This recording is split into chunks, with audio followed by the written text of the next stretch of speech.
Party ने दोबारा भरोसा जताया है, सबसे पहले क्या कहना चाहेंगे इसको लेकर? पूरे दमखम के साथ मेरी पूरी टीम इस चुनाव में उतरी हुई है। अभी तो कांग्रेस का टिकट ही अनाउंस नहीं हुआ है, कांग्रेस का कौन कैंडिडेट आता है, हमारा मुकाबला सीधा कांग्रेस के साथ होगा। 19 में क्या समीकरण बने कि आपकी टिकट कटी, आपको टिकट नहीं दी पार्टी ने? पार्टी ने जो फैसला किया सर आंखों पे, और मैंने उस वक्त भी, आपने देखा भी होगा, मैंने कोई विरोध नहीं किया। तो अभी जो है राजवीर बराड़ा नाराज बताए जा रहे हैं पार्टी से, के समर्थक भी बीजेपी कार्यालय में गए, मुख्यमंत्री जी ने भी उनसे बुला के बात की है। तो राजवीर बराड़ा जी से बातचीत की है आपने, मनाने की कोशिश की गई हो? बिल्कुल मनाएंगे और वो हमारे साथ चलेंगे। मैं ये चुनाव मजबूती के साथ लड़ूंगी और मेरे तमाम भाइयों को मैं कांग्रेस से वापस भारतीय जनता पार्टी में लेके आऊंगी। तो आप दो टिकटार्थी थे, जहां थे, दोनों के भी मिलाकर नहीं जिता पाए, क्या कमी रही संगठन में? लोकसभा चुनाव की बात कर रहा हूँ। चाहे कितना ही शिद्दत से लड़ा जाए चुनाव जी, कहीं ना कहीं कोई ना कोई बात रह जाती है। कांग्रेस की तरफ से जी झूठा प्रचार किया गया। एक तो ये कहा गया कि संविधान खतरे में है, लोगों को डराया गया कि संविधान खतरे में है, कि 8500 रुपए देंगे आपको, खटाखट। ये लोगों को समझाने का काम तो किया नहीं, बरगलाने का काम किया। 10 साल की एंटी इनकम्बेंसी है, कैसे पार पाएंगे? ऐसी एंटी इनकम्बेंसी जैसी कोई बात नहीं है। बिना खर्ची बिना पर्ची के नौकरियां दी हैं। मेरे हल्के के बच्चे भी, वो बच्चे एएसआई लगे हैं जिनके घर वाले कभी चंडीगढ़ तक ही नहीं गए। मुलाना विधानसभा से भारतीय जनता पार्टी ने इस बार संतोष सारवान पर दोबारा भरोसा जताया है, जो कि बातचीत करने के लिए हमारे साथ मौजूद हैं और इन्होंने युद्ध में जो है ये उतर चुकी हैं, कार्यकर्ताओं के साथ रणनीति बना रही हैं। तो बात करते हैं। मैडम, बहुत बहुत स्वागत है। इस बार पार्टी ने दोबारा भरोसा जताया है, सबसे पहले क्या कहना चाहेंगे इसको लेकर? आपके चैनल का सबसे पहले बहुत बहुत धन्यवाद। आपके चैनल को देखने वाले सभी भाइयों और बहनों को राम राम। चुनाव है, पार्टी ने मुझ पे भरोसा जताया है और पूरे दमखम के साथ मेरी पूरी टीम इस चुनाव में उतरी हुई है और हम जीत सुनिश्चित करेंगे। सभी मुलाना वासियों के, मुलाना के नागरिकों के, मुलाना हल्के के नागरिकों के भरोसे के साथ। जी मैम, 14 में आपने यहाँ से चुनाव जीता था, तो वो कार्यकाल कैसा रहा था आपका? वो कार्यकाल बहुत बढ़िया रहा था। श्रीमान मनोहर लाल जी मुख्यमंत्री थे हमारे और उनके साथ काम करते हुए मैंने 1650 करोड़ रुपए का मुलाना हल्का में विकास के कार्य कराए थे। जी मैम, अभी मैं आपके इलाके में ही घूम रहा था, काफ़ी बुरा हाल है आपके हल्के का। बाहर सड़कों का देखिए कितना बुरा हाल है। तो पिछले 5 साल में क्या कामकाज नहीं हो पाए इलाके में? पिछले 5 सालों में हल्का मुलाना एक तरह से अनाथ हो गया और कोई भी यहाँ की सुध लेने वाला नहीं था। जो मौजूदा विधायक थे उन्होंने मुड़ के पीछे ही नहीं देखा, अपनी जिम्मेदारियों को नहीं समझा और सरकार के पास कोई भी विकास की प्रपोजल, मुलाना की समस्याओं की बात उन्होंने नहीं उठाई। जी, तो मैम अब वो सांसद बन गए हैं, तो अब कैसा मुकाबला देखते हैं, क्या चाहते हैं आप, किसके साथ आपका मुकाबला हो? अभी तो कांग्रेस का टिकट ही अनाउंस नहीं हुआ है, अनिश्चितता की स्थिति है। देखिए आप, कांग्रेस का कौन कैंडिडेट आता है, हमारा मुकाबला सीधा कांग्रेस के साथ होगा। जी मैम, जो काफ़ी बाकी टिकटार्थी हैं वो इकट्ठे होकर हाईकमान पे गए हैं कि वरुण मुलाना परिवारवाद है, कि एक ही परिवार में बार बार हर टिकटें दी जा रही हैं, इसको किस तरीके से देखते हैं? ये उनके पार्टी का आंतरिक मामला है जी, ये उनकी पार्टी देखे, वो डिसाइड करे, हमारा इससे कोई लेना देना नहीं है। तो आप चाहेंगे कि उनके परिवार आए? नहीं, मैं ऐसा क्या चाहूंगी, ना मैं किसी और के लिए ना उनके लिए, मेरे मन में कोई वो बात नहीं है। जिसको भी उनकी पार्टी टिकट देगी हम उसका डट के मुकाबला करेंगे। जी मैम, 19 में क्या समीकरण बने कि आपकी टिकट कटी, आपको टिकट नहीं दी पार्टी ने? ऐसा है, पार्टी का अपना प्रोग्राम होता है, पार्टी की अपनी नीतियां होती हैं, पार्टी में बहुत सारी बातें देखी जाती हैं, समस्याएं भी होती हैं कि क्या किया जाए। तो पार्टी ने जो फैसला किया सर आंखों पे, और मैंने उस वक्त भी, आपने देखा भी होगा, जी। मैंने कोई विरोध नहीं किया। जी। तो अभी जो है राजवीर बराड़ा नाराज बताए जा रहे हैं पार्टी से, के समर्थक भी बीजेपी कार्यालय में गए। ऐसा है, ये छुटपुट बातें बहुत सारी जगह से हरियाणा से आ रही हैं, लेकिन हमारे सभी लोग, हमारा नेतृत्व कुशल नेतृत्व है, मुख्यमंत्री जी ने भी उनसे बुला के बात की है और बाकी जिला अध्यक्ष सभी लोग लगे हुए जी। हैं। ऐसी कोई बात नहीं हमारी, एज सच मेरी पर्सनल जी। किसी से कोई नाराजगी तो राजवीर बराड़ा जी से बातचीत की है आपने, मनाने की कोशिश की गई हो? बिल्कुल मनाएंगे और वो हमारे साथ चलेंगे। जी। तो अच्छा, मुद्दे क्या है मैम आपके इलाके के जिनको लेकर आप जनता के बीच जाएंगे? देखिए, मुद्दे बहुत सारे हैं।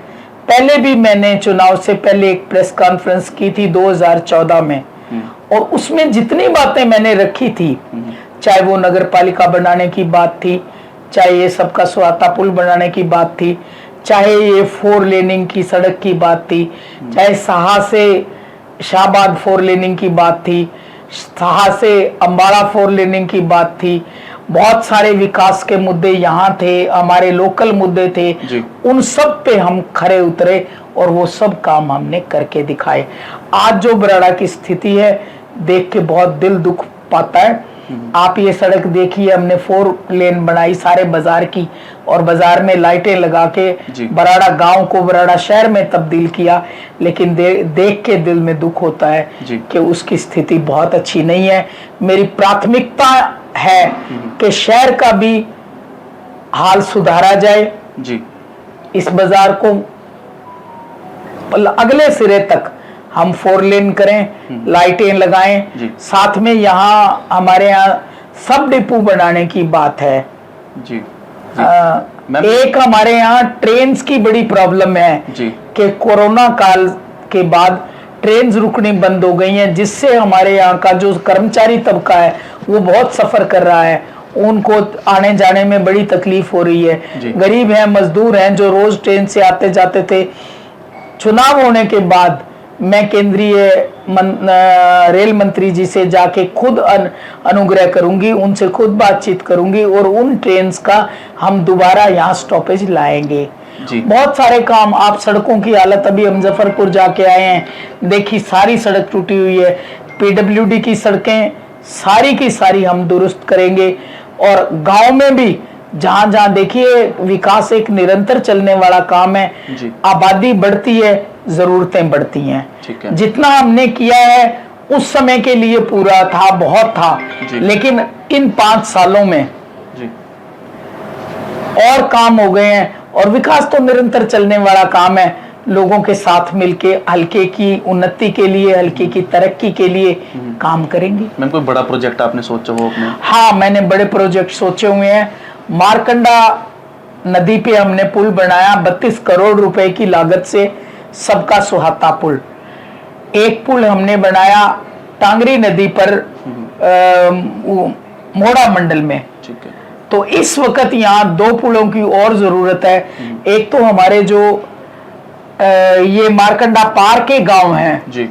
ये बहुत परेशान है। आजकल पानी जैसे भर गया तो लोग इधर नहीं आ सकते, उस पे भी मेरा पुल बनाने का विचार है। मेरा दृष्टिकोण है कि इसमें जो बड़े बड़े काम हमारे अब जरूरत है जी। वो हम जरूर करेंगे। तंदवाड़ से भी हमारा पहले पुल बनाने का विचार था, वो सबका स्वाता पुल मंजूर हुआ। ठीक है। एक टर्म में मैं 2 पुल बना सकी जी। और अगली टर्म में मेरा ये बाकी बनाएंगे। बाकी 2 मैम, पुल हम लोकसभा और चुनाव बनाएंगे। में काफी लीड बड़ी कांग्रेस की यहाँ से देखने को मिली। हाँ और जी। आपके हलके में 172 गांव हैं, ग्रामीण हलका तकरीबन है। सारा ग्रामीण है। ग्रामीण हलके में थोड़ी बीजेपी कमजोर मानी जा रही है इस बार, और लोकसभा में जैसे मैंने कहा कि बढ़त मिली, तो कैसे पार पा पाएंगे आप? देखिए, लोकसभा में बढ़त मिली, इसमें कोई संशय नहीं है जी। लेकिन मैं ये चुनाव मजबूती के साथ लड़ूंगी, और मेरे तमाम भाइयों को मैं कांग्रेस से वापस भारतीय जनता पार्टी में लेके आऊंगी, जी। क्योंकि ये चुनाव विकास के मुद्दों का चुनाव है। जी। इसमें सभी लोग ये चाहते हैं कि मेरे गांव का विकास हो, और मैं ये भी नहीं समझती कि वो चुनाव हमारा, एक्चुअली मैं सही कहना चाहूंगी, चाहे टीवी पे आ रही है बात, उसको हम जिस तरह से मैनेज करना चाहिए था शायद उस तरह से मैनेज नहीं कर पाए। जी हाँ, तो आप दो टिकटार्थी थे, चाहवान थे, दोनों के भी मिलाकर नहीं जिता पाए, क्या कमी रही है संगठन में? लोकसभा चुनाव की बात कर रहा हूँ। अच्छा, कमी तो नहीं, लगे तो सभी सारे भारतीय जनता पार्टी के हमारे जितने भी सिपाही थे सब लगे हुए थे। जी। ऐसी बात नहीं जी। थी, बड़ा चुनाव था और चुनावों में ना चाहे कितना ही शिद्दत से लड़ा जाए चुनाव, जी कहीं ना कहीं कोई ना कोई बात रह जाती है।